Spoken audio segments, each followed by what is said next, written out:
The lord. యేసుక్రీస్తు నామమున ఆశగల ప్రాణాన్ని దేవుడు తృప్తిపరచును గాక. ఈరోజు దేవుని వాగ్దానము కీర్తనల గ్రంథము 42వ అధ్యాయము 1వ వచనము.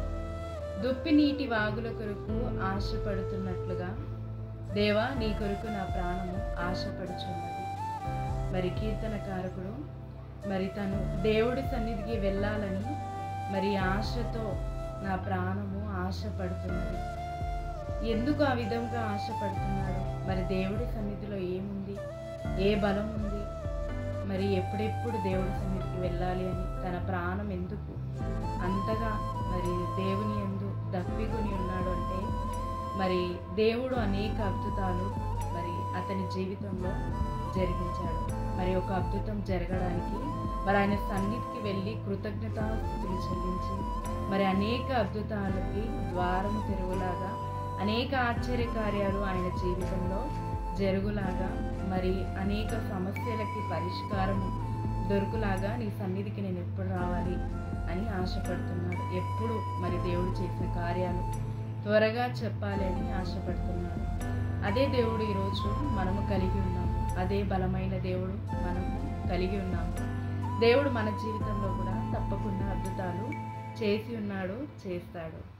అనేక ఆశ్చర్య కార్యాలు చేస్తాడు. ఈ లోకంలో ఎక్కడికి వెళ్ళినా మనకి ఒక విడుదల లేదు, కానీ ఆయన సన్నిధిలో బలము, శక్తి, ఘనత, మహిమ, ఆరోగ్యము, ప్రభావము, ఘనతను అన్నీ కలిసి ఉన్నాయి.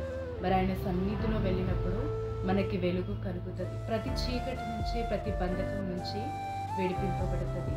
అందుకే ఆయనకి ఆశపడుచున్నాడు ఆయన ప్రాణం. ఈరోజు నీ ప్రాణము అన్ని విషయములో, నీ బాధలన్నిటిలో, నీ సమస్యలన్నిటిలో, నీ కష్టాలన్నిటిలో, నీ వేదనలన్నిటిలో తొలగిపోవులాగా ఆశతో నువ్వు దేవుడి సన్నిధికి వెళ్ళాలి. ఈరోజు దేవుడు తప్పకుండా నా ప్రతి పరిస్థితిని, ప్రతి సమస్యను పరిష్కారము చేస్తాడని నిరీక్షణతో వెళ్ళినప్పుడు దేవుడు తప్పకుండా మీ జీవితంలో జరిగిస్తాడు. ఎందుకంటే ఆయన ఆశ్చర్య కార్యాలు విడిపించడానికే దేవుడై ఉన్నాడు. నీకు చేసిన మేలులన్నిటి కూడా దేవుడికి కృతజ్ఞత చెప్పడానికి ఆయన సన్నిధికి వెళ్ళాలి. నువ్వు ఆయన సన్నిధికి వెళ్ళావంటే ఆ వారమంతయు దేవుడు కాచి నిన్ను కాపాడి అన్ని ప్రతి సమస్యల నుంచి, ప్రతి ఇబ్బందుల నుంచి, ప్రతి ఎరుకుల నుంచి దేవుడు విడిపిస్తాడు. నీకు ఒక కంచె వేస్తాడు.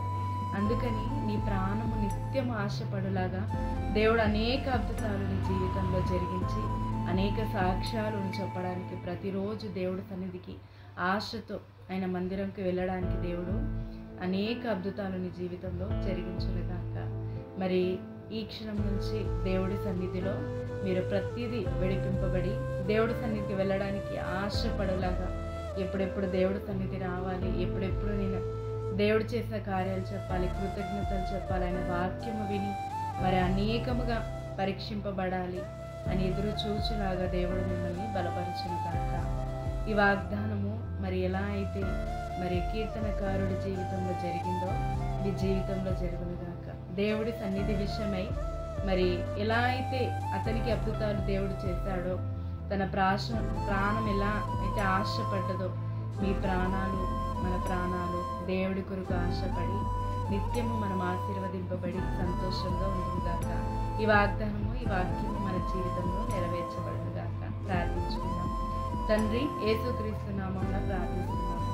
ఇదిగో దేవా, కీర్తనకారుడు జీవితంలో ఏ విధంగా అయితే తండ్రి తన ప్రాణం ఆశపడ్డదో, నువ్వు చేసిన కార్యాలు కృతజ్ఞతలు చెల్లించడానికి అతని ప్రతి సమస్యను విడిపించడానికి, నీ సన్నిధిలో గడపడానికి ఎలాంటి సహాయాన్ని నువ్వు దయచేశావో అదే దేవుడు మేము ఈరోజు కలిగి ఉన్నాము ప్రభా. మా జీవితంలో అద్భుతాలు చేసి నాయన అనేకముగా మేము విడిపింపబడి నీ కృతజ్ఞతలు చెప్పులాగా నీ సన్నిధికి వేగుగా పరిగెత్తులాగా మమ్మల్ని దీవించు, మమ్మల్ని ఆశీర్వదించమని, మా ప్రాణం ఆశపడులాగా నువ్వు అద్భుతములు చేసి మమ్మల్ని ఆశీర్వదించి సంతోషపరిచి మమ్మల్ని దీవించమని యేసుక్రీస్తు నామమున